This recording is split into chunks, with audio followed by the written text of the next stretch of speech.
Ladies and gentlemen, we've been taught to see anger as something to avoid, something ugly and shameful. From a young age, we're told to calm down, to just let it go, or to stop being so angry. But rarely are we taught to ask why the anger is there in the first place. What if anger isn't something to fear, but something to understand? Anger is not the villain in your story. It's the flare in the dark, the alarm system inside your mind and body letting you know something feels off, something has crossed a line. It doesn't show up uninvited. It's responding to a violation, a fear, a wound. When we stop seeing anger as destructive and start seeing it as informative, everything begins to shift. The problem is never that we feel angry. The problem is what we do next. Most people either explode or suppress. They lash out at the first target they can find, or they bury the emotion so deep it becomes resentment or self-blame. Neither path creates growth, and neither path leads to peace. Anger is a messenger, but just like with any message, you have to decide how to read it. Some messages are encrypted. Anger might be disguising pain, embarrassment, insecurity, or grief. It might be asking you to speak up. It might be trying to protect something that matters to you. Until you listen, you won't know. We're uncomfortable with anger because it makes us feel out of control. But maybe it's not about control at all. Maybe it's about curiosity. The most grounded leaders, the most emotionally intelligent people, aren't the ones who never feel anger. They're the ones who know how to pause, observe, and ask what it's trying to say. Think about the last time you were truly angry. What was underneath it? What expectation was violated? What value of yours was being ignored? These are the questions that lead to wisdom. And wisdom doesn't silence anger. It transforms it. There's a difference between reacting from anger and responding through understanding. When we react, we operate from instinct. When we respond, we operate from awareness. The gap between those two is everything. That gap is the space where transformation happens. If you're willing to listen to your anger instead of fearing it, it starts to become less volatile. It no longer owns you, it becomes feedback. And feedback is how we grow. Feedback is how we improve relationships, communication, boundaries, and even our self-worth. It's not about becoming emotionless. It's about becoming emotionally fluent. People who avoid anger often lose their voice. People who live in anger often lose their connection. But people who understand anger learn to use their voice without losing their connection. Anger can show us what we love, what we believe in, what we're willing to fight for. It tells us when we've been violated or when someone else has. It tells us when our needs are unmet or when someone is crossing a boundary we didn't know we had until it was pushed. The truth is, the more we try to suppress anger, the more it leaks out sideways.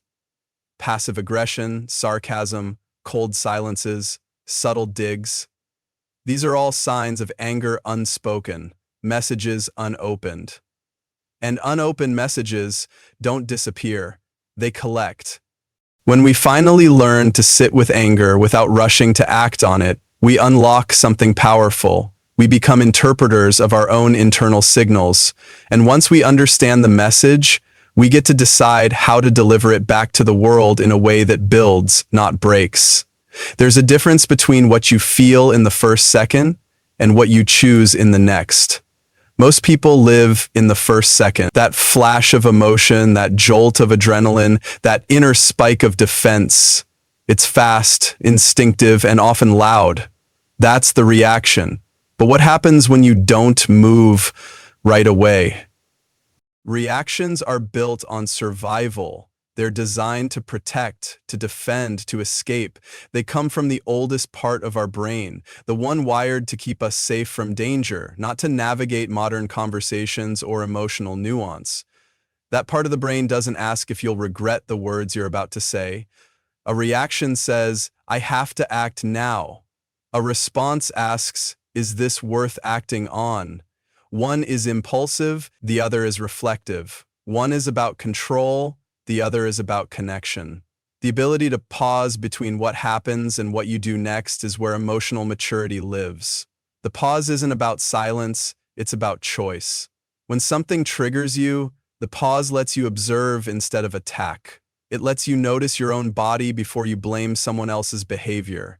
It gives you just enough room to see what's real versus what's being amplified by your own story. You're not weak for reacting. You're human. But staying there, letting every trigger pull you like a puppet on strings, that's when you give away your power. And most of us don't even realize how often we do it. One bad comment, one sideways look, one email, and suddenly we're reacting as if the moment defines us. Responses are slow on purpose. They ask you to think about impact, not just emotion. They invite you to imagine the other person's intent. They create space for questions instead of accusations. They build trust where a reaction might have built fear. Leadership begins in the pause. Not just the leadership of others, but of yourself. When you can hold back for even 5 seconds, something opens. That window is where empathy walks in. That's where dignity enters the conversation. That's where you decide what kind of person you want to be, not just what kind of moment you're in. Every argument that spiraled out of control started with someone reacting. Every bridge that burned began with someone deciding their first emotion was the only truth that mattered. And every conflict that healed started with someone choosing a response over retaliation. Responses don't always look calm. Sometimes they look firm. Sometimes they set boundaries. Sometimes they end conversations. But they come from intention, not impulse. That's the difference. Not sovereignty, but sovereignty. You are acting from alignment, not from adrenaline. Reactions feel powerful in the moment. There's a kind of rush, a sense of dominance or release. But that power doesn't last. What lasts is the damage. What lasts is the memory. And most of us, if we're honest, don't want to be remembered for the way we snapped. We want to be remembered for the way we stood. Our response isn't about pleasing others. It's about being at peace with yourself. It's the decision to let your values guide your words, not your volatility. That doesn't mean you always get it right, but it means you're moving with awareness instead of autopilot. You're creating clarity instead of confusion. This isn't about perfection, it's about pattern. You won't catch every reaction, you won't pause every time, but the more you practice the pause, the more it becomes your rhythm. And in that rhythm, you start to build a different kind of presence. There's a temptation we all feel in heated moments to speak louder, push harder, assert more force. It feels like volume equals strength, like dominance equals victory. But the louder you get, the less people listen. And the more force you apply, the more resistance you create. Power isn't proven by how loud you speak. It's revealed in how clearly you lead. Raising your voice might stop someone in their tracks, but it rarely brings them closer. It creates silence, but not understanding. It creates fear, but not respect. People might obey the loudest person in the room, but they never feel safe around them. And safety is where trust begins. When a voice rises, it often comes from a place of insecurity, not confidence. It's an attempt to control a moment that feels out of control.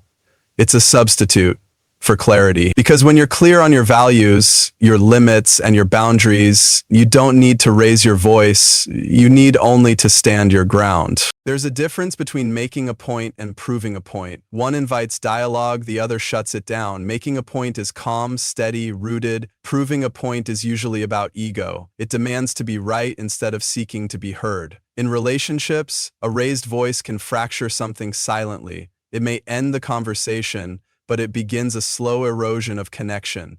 Every time someone yells to be understood, they train the other person to retreat, not respond. And over time, that distance grows louder than any argument ever could. You never really hear someone when you're focused on being heard. That's what raising your voice often does. It turns communication into competition. And when everyone is trying to win, no one is actually listening. True dialogue can't exist in a shouting match. It's easy to believe that louder means stronger, but strength doesn't need to shout. Strength is presence. Strength is control. Strength is the person who speaks with enough conviction that silence naturally follows, not because people are afraid, but because they're drawn in. Spoke with a quiet authority that made you feel something, not because they pushed, but because they carried truth. Even in moments of frustration, it's possible to be firm without being aggressive. It's possible to disagree without demeaning. It's possible to set a boundary without ever raising your voice. This kind of discipline isn't passive, it's practiced. It's developed through self-awareness, not impulse. When children hear yelling, they learn fear before they learn understanding. When teams hear shouting, they obey but stop contributing. When partners hear raised voices, they brace themselves instead of opening up. Environments where volume dominates are always environments where emotional safety disappears. There's an inner volume that matters more. It's the voice you carry when you know who you are. When your intention is stronger than your emotion. When your tone reflects your values, not your anger. This voice doesn't need to echo to make an impact. It's the one people remember because of how it made them feel. You don't build influence by overpowering people. You build it by creating enough space for people to trust what you say without being forced to accept it. Influence grows where respect is felt, not demanded, and no one respects the voice that only knows how to shout. Anger that goes unacknowledged doesn't just disappear. It hides, it sinks, it stores itself deep inside the body, the mind, and the nervous system, waiting for a moment, any moment, to escape. And when it does, it rarely shows up in the form it started. It mutates into sarcasm, resentment, blame, coldness, withdrawal, or even self-sabotage. We like to believe we can control it by ignoring it. We bury it beneath fake smiles, polite nods, and phrases like, "I'm fine," or "it's nothing." But the body remembers, the heart remembers, and what's left unspoken begins to leak into every interaction, every decision, every relationship. Unprocessed anger is the reason people overreact to small things. The coffee spills and they explode. A comment lands wrong and they take it personally. What they're reacting to isn't the present moment. It's a buildup of all the moments they never allowed themselves to feel. Sometimes, anger leaks out in the form of exhaustion. You're not tired because you're busy. You're tired because you're emotionally carrying something heavy. Every unexpressed frustration becomes emotional weight. The longer it's carried, the more it drains your energy, your clarity, and your peace. People often say, "I'm just not an angry person," but that's rarely true. They are angry. They just never learned a healthy way to be. So they repress it, they detach, they pretend. And all the while, that repressed anger creates quiet damage, ruining intimacy, eroding confidence, feeding passive aggression. Unprocessed anger becomes a lens. You start seeing the world through past wounds instead of present reality. A friend forgets to call and you feel abandoned. A coworker challenges your idea and you feel attacked. The reaction is outsized because the anger isn't fresh, it's layered with old hurt. In relationships, this kind of anger builds walls. Instead of talking, people shut down. Instead of sharing needs, they drop hints or issue ultimatums. Conversations become landmines, trust fades. The relationship becomes a battleground of things that were never said when they needed to be. In leadership, unprocessed anger makes you reactive instead of responsive. You lash out in meetings, criticize instead of coach, take things personally, or micromanage out of a need for control. It becomes harder to lead from clarity when your own emotions are trapped and unmanaged. Some people take their anger out on others, some turn it inward. The second group often appears calm on the outside, but inside they're in pain. They blame themselves, shrink their voice, or carry guilt they don't deserve. This inward anger becomes anxiety, depression, or shame, and it's just as harmful as the anger that erupts outward. There's no healing without honesty, and the first truth to face is that you are allowed to be angry. It's not wrong to feel it. What matters is how you process it. When you deny the emotion, you surrender to it without realizing. When you face it, you reclaim your power to decide what it becomes. Journaling, therapy, deep conversations, movement, meditation. These aren't just wellness trends. They're tools for digestion. They help take raw, unprocessed emotion and turn it into something clear, conscious, and constructive. Because if you don't find a safe place to feel your anger, you will eventually create an unsafe moment to release it. The goal isn't to avoid anger, the goal is to meet it when it shows up, to hear what it's telling you, and to move it through your system with awareness. Because when anger is processed, it passes. But when it's ignored, it stays and it always finds its way out. Real control doesn't come from how tightly you can hold something. It comes from how clearly you can choose when to hold on and when to let go. Control isn't dominance over a situation or another person. It's mastery over your own behavior, your own emotions, and your own reactions, even when everything around you feels chaotic. We're taught to believe control looks like power, that it's found in command, in direction, in strictness. But control rooted in force creates resistance, not respect. People might comply, but they never connect. They might follow your orders, but they never offer their trust. Force is reactive. Choice is intentional. Force says, I need this to happen or I lose control. Choice says, I'll decide what matters regardless of what happens. That's where freedom lives. Not in manipulating outcomes, but in choosing your response to them with clarity and calm. When you try to control everything, it's usually coming from fear. Fear of being hurt, of failing, of being seen as weak. So you tighten your grip on people, on schedules, on emotions. But the tighter you grip, the more things slip. Control based on fear ends up creating the very chaos it was trying to prevent. True control means you're grounded enough to respond, not just react. It means you can sit with discomfort without needing to dominate it. It means you can hold space for others without needing to change or fix them. It's not passivity, it's presence. It's not indifference, it's discipline.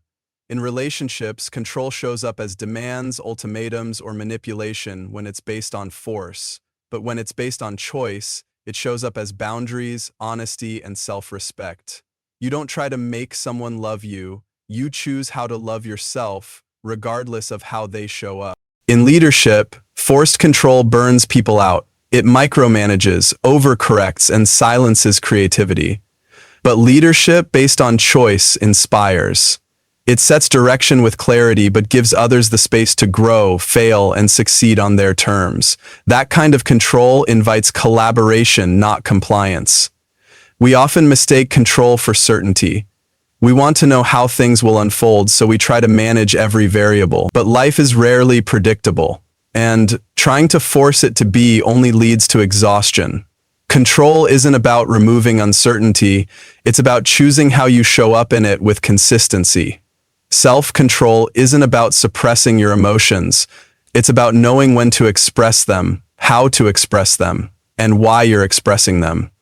It's not about being stoic, it's about being wise. It's not about being silent, it's about being selective with your words and actions so they carry weight.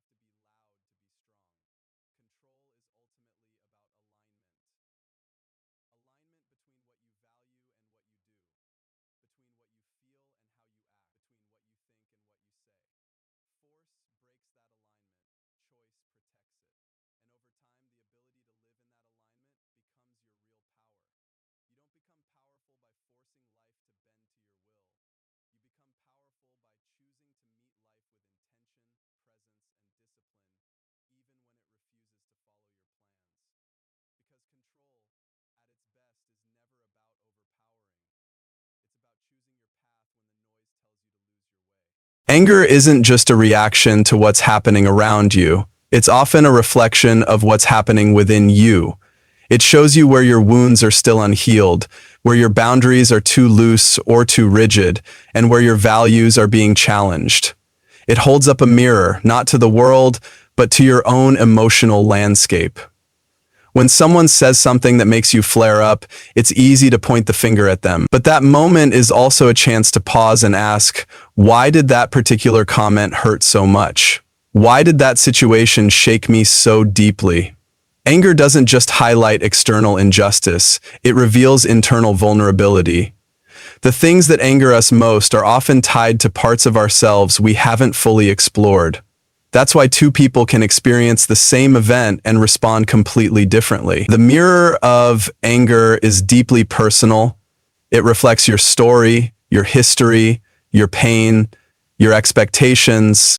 Sometimes, anger shows you a version of yourself you've been avoiding. Maybe it reveals your need for control. Maybe it shows how much you're still trying to prove your worth. Maybe it exposes the stories you tell yourself when you feel ignored, dismissed, or unloved.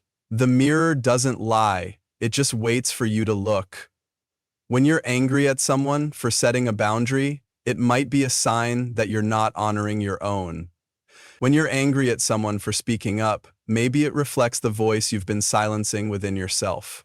The mirror isn't always flattering, but it's always illuminating. Anger can point to your unmet needs, the need to feel respected, seen, heard, safe. These needs aren't wrong, but if they go unrecognized, they manifest through emotional outbursts, bitterness, or distance.